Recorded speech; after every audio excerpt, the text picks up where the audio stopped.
Mapapagod, pero hindi susuko.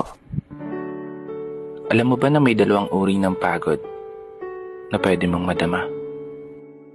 Una, yung pagod na itutulog mo lang at pagising mo, okay ka na. Pero may isang uri ng pagod na talagang kakaiba.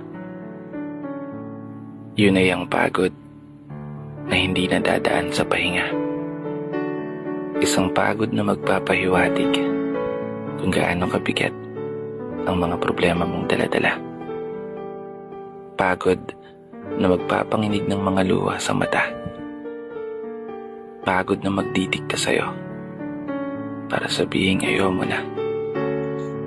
Mapapatanong ka na lang talaga, saan nga bang direksyon ng aking mga paa?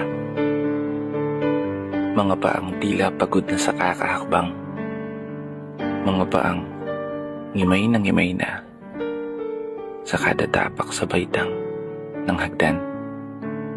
Isang hagdan na magdadala sa akin patungo sa isang palapag na pinapangarap ko. Mapapagod pero hindi susuko.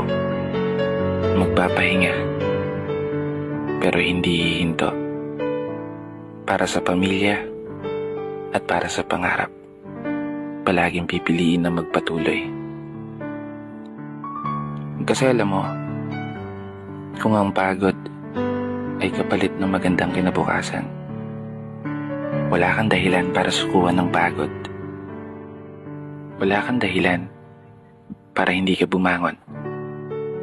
Wala kang dahilan para tuluyang magpalamon sa pagod na magbibigay sa iyo ng mga hamon at pagsubok na susukat sa iyong katatagan at kagustuhang makaahon, kagustuhang umasenso at kagustuhang magtagumpay at tuluyang makamtan yung magandang buhay na gusto mong mapasakamay.